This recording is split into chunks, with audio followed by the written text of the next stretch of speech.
Welcome to Conversations in Eating Recovery. I'm Alison Ross, founder and clinical director at NDH Therapy, here with two amazing therapists from the team, Lindsay Hall and Sydney Hafer. And today we're going to talk about turning the tables on body shaming, because one of the really big struggles for our clients and for us ourselves that we've faced is the weight stigma in our culture, because we live in a culture where it seems like it's like acceptable to scrutinize bodies, to judge people's weight, or to treat others with a harshness about their appearance that can be deeply damaging. And today we want to shine a light on how one really confident woman, Carissa Codel, a news anchor from Missouri, actually turned the tables on body shaming. So after receiving really cruel comments about her body on social media, she chose to confront them in what I think is a really confident and empowering way. Let's take a look at what she did. And don't mess with this anchor. After viewers trolled her about her weight, she hit back by reading the meanest comments on social media. She spoke with our Anne Ricagliano.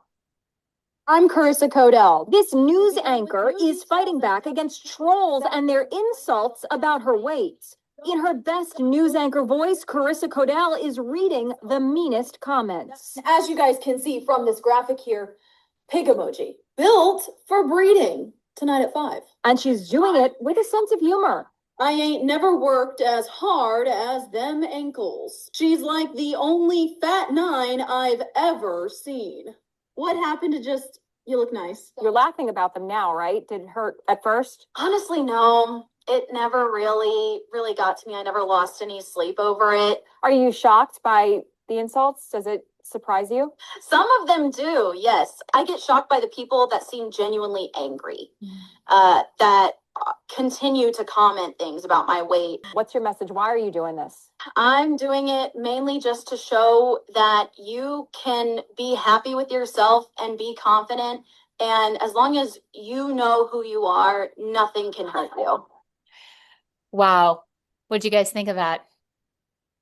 I mean, I think something that never fails to just blow my mind is the fact that people think they are entitled to commenting on other people's bodies, especially people they've never met and on the internet. And just, I think there's something so particularly cruel about making rude comments to someone behind kind of a social media profile and like not like having that kind of like layer of protection. I think she handles it so beautifully, and you can tell that she's at peace with herself and is very comfortable with herself, which is beautiful.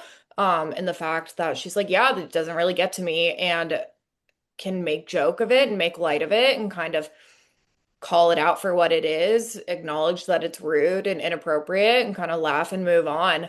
I think she's handling it beautifully, but it really, I would be curious when she said that it really doesn't get to her. I would wonder if that's 100% accurate, because I think even people who are confident in themselves and like are self-assured and are comfortable in their own skin, I think it's deeply uncomfortable and painful to have people negatively commenting on your appearance. So that is something that I would be curious about, because it feels unlikely to me that she's completely unbothered by it. Mm-hmm. I noticed feeling very sad about the comments that people were writing, and like how extreme they were, like from like the pig emoji to just some of like the wording that was said. It made me feel so sad for her, and kind of piggybacking off Sydney, which is like, does it really like not impact her at all? And it would be hard, at least for me, it would be hard, even at my most confident, authentic self, not to be in some way impacted by that. Mm-hmm. Yeah, it's a good question. I wish we could ask her, like if it doesn't bother her, how'd she get to that? But also maybe before we talk about her, and she's obviously really bold and brave and strong, I just want to talk a little bit about like the person who does that. as you guys were bringing up. Like, I mean, I just have this, I mean, I think about like how much it takes to actually be brave enough and bold enough to like seek a career like hers and to actually get yourself on the news and to show up every day and to read the news. Like, she's doing an amazing thing. And I Mhm. imagine that person, those people who feel so bold just to comment negatively on her appearance are just sitting there behind a screen, just being jerks. Like, who are you if you think that that's a normal and okay thing to do? What do you guys think? Like, who are the people who are literally sitting there doing that? I feel like so commonly the people who are sitting behind the computer screens and making inappropriate comments, obviously in this example, it's about someone's weight and appearance, are the people who are so genuinely uncomfortable with themselves and are struggling with their own weight, their own appearance. And I think that can be really deeply uncomfortable and painful to sit in for yourself. And it's so much easier to like project onto other people and highlight other people's insecurities in an effort of like, maybe this will make me feel better. Um, I think there are people who are probably really hurting and are probably really struggling and are grasping at straws to feel better and find comfort and to not feel so emotionally vulnerable. And I think so often people think they can bring others down to bring themselves up, when in reality, I don't think it's quite that simple. Mm.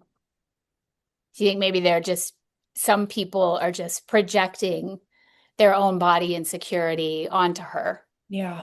and trying to feel more powerful by sort of putting her down? I think it's a little bit of that. And I think, and we've talked about this in other episodes that we've done, but we live in a society that is driven by diet culture.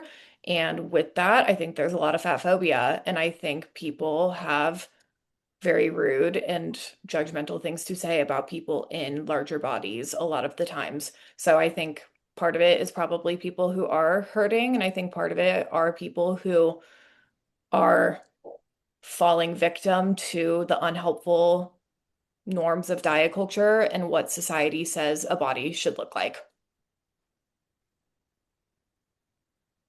I agree with you. Yeah, you know, something that really profoundly shaped my own body image was that when I was in middle school, I was like walking down the hall and this kid yelled out like elephant at me, called me an elephant in front of this like whole group of friends. And it was like so incredibly humiliating. Mhm. And yeah, I mean, I just wanted to disappear and hide. Like it was so awful. And I remember I went home. I was also like a little bit confused about it. I remember I went home and I told my mom what happened, and like she started crying. And when she started crying, I was like, oh my gosh, it's so bad. Or maybe like I'm so bad.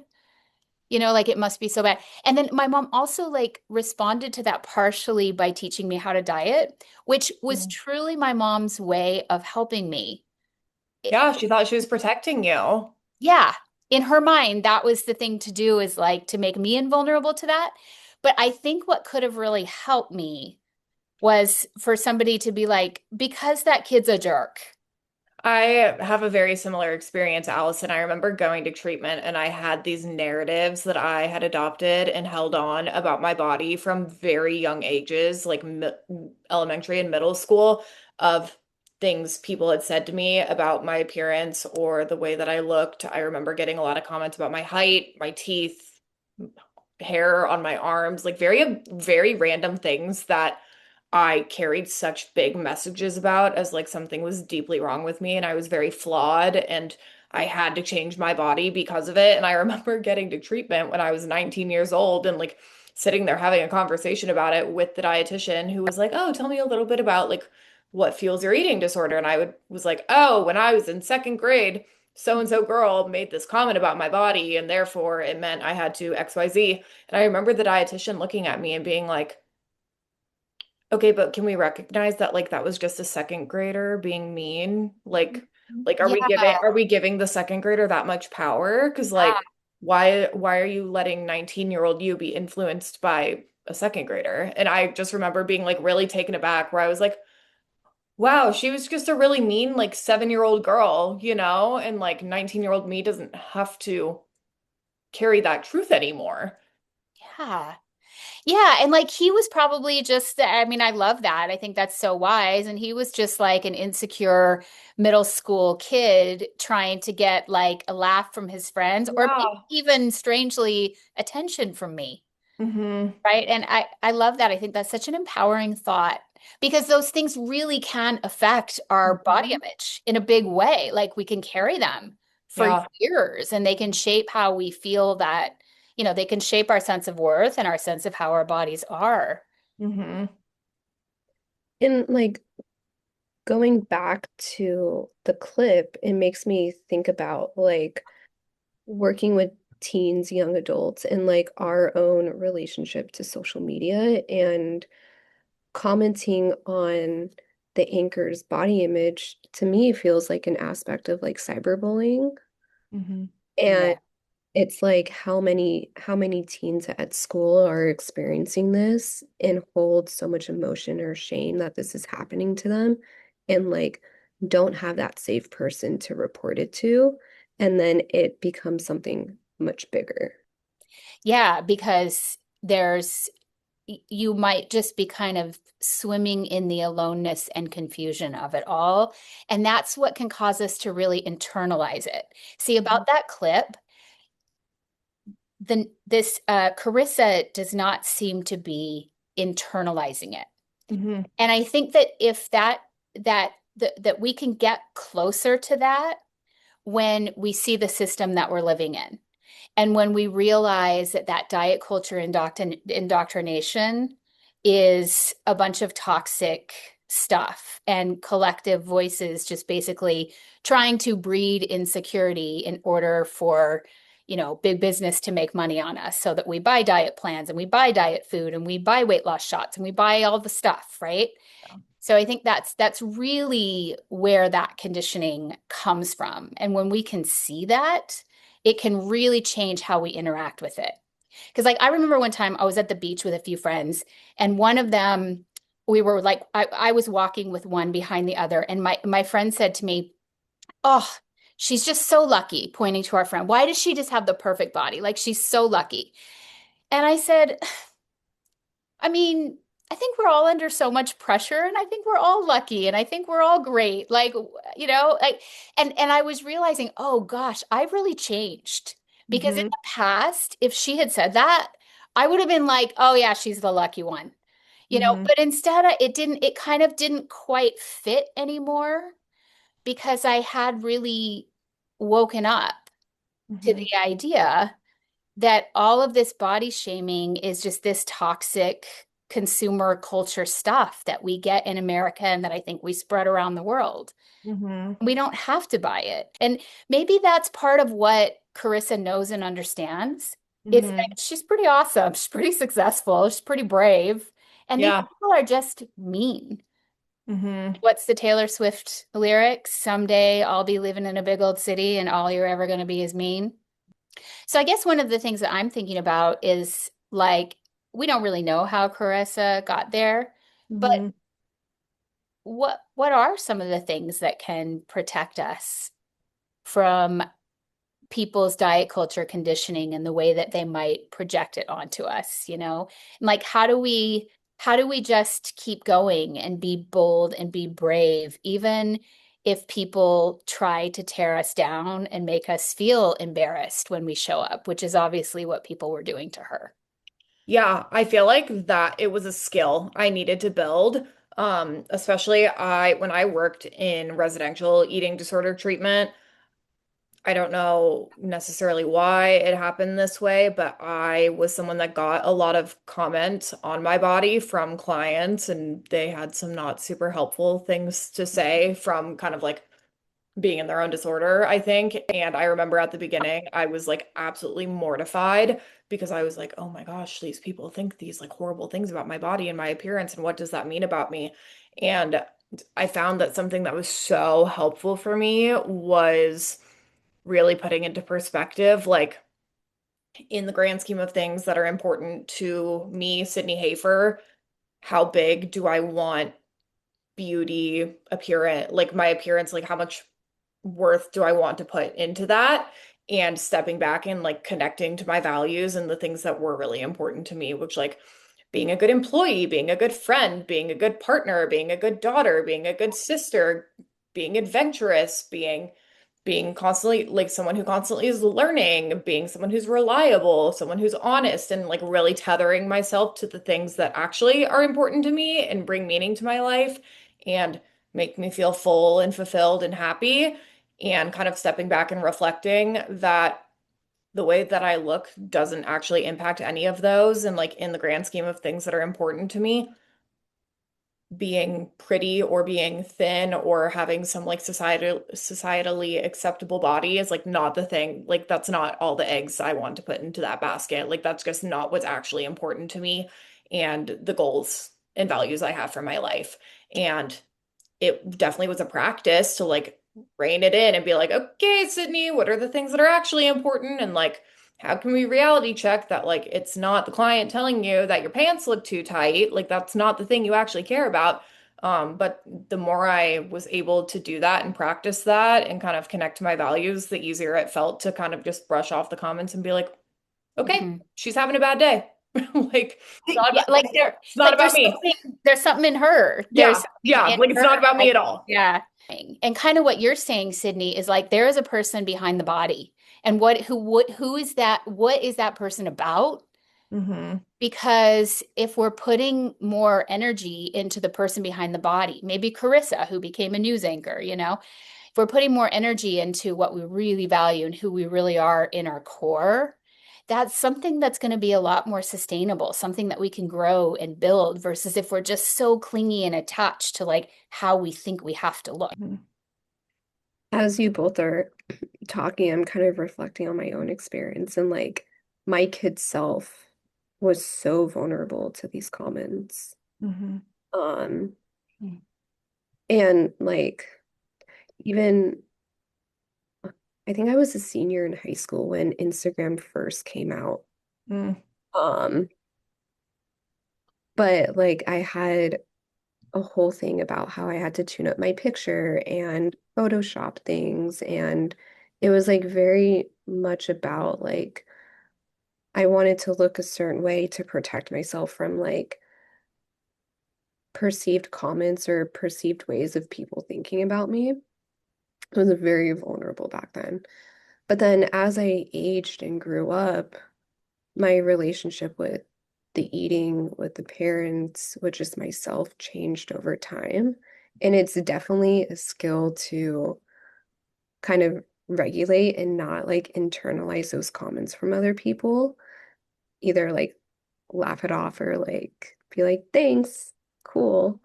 Um, but as I've gotten older and I come from a family that is very like appearance focused, having more confidence or assertiveness in like setting my own boundaries with them and being like, I don't like when you say this. Mm-hmm. Or can we open can we open a dialogue that maybe historically we weren't allowed to talk about, but it's important we talk about these things now. And learning like my stepmom's relationship with food and body when she was growing up, or the pressures that she was influenced that might have been passed down. Feels like you're letting the person behind the body come out in those examples. Like that, like speaking up for yourself is kind of both a sign of more confident and secure functioning, as well as the more that you're doing that and kind of letting the inner person out, the more that you are able to like get that validation and get that connection and build that confidence in who you are, which I think Carissa seems to have in spades. Because I think a lot of people would have let that shut them down or would have let that turn into an eating disorder or Yeah. something like that. And she just clearly like has a lot of confidence to be able to continue in that space. And that's kind of what I was thinking about when you were talking, how confident it is to say, here's what's going on with me. Mm-hmm. Yeah, and I think it's really hard, right? But also like reminding myself that like it's going to be temporary. Mm-hmm. The feeling is there, right? But in an hour, it might dissipate, Yeah. feel as intense. Yeah. Or it's like I'm having one of those days, but I know I can wear sweats and be comfy and like be happy. Yeah. It's like the flip side. Like finding ways to like navigate it where I still feel sort of comfortable and not so clouded or pressured by some of the feelings or the thoughts that are coming up. Mm-hmm. But I know my kid self, like that was a whole, Yeah. we were very susceptible back then. My gosh, I know teenage years, it's like it feels like we're just naturally just tuned to a small group of high status people.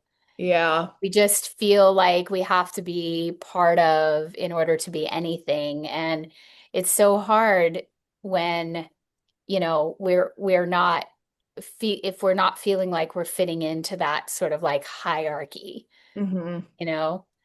And so and there's so many ways to belong. We're human. We need to belong, but there's so many ways to belong. Yeah. This comes up a lot with working with my teen clients. And, there's this idea, whether they've seen it in diet culture, lived experience, just what they observe in high school, which is like, I have to change my body in order to fit in. And this idea of there's multiple ways of belonging, and we got to kind of find the crowd that we feel our most truest, authentic selves with. Yeah. Mm-hmm. So, I think my hope today is that by showcasing Carissa in this really brave way that she kind of just stood her ground and let the haters kind of reflected back to the haters what they were trying to do and just made light of it and just continued being herself. My hope is that seeing that example might give all of us like the opportunity to stand our ground when, unkind people are targeting us or trying to put us down. And I wonder for the audience, have you had experiences like that? And how have you coped with them? And how have you held your ground? Or when has it been hard to do so? We really hope that you'll leave us some comments because we want to talk to you about it. So thanks so much for being here today, and we'll see you next time.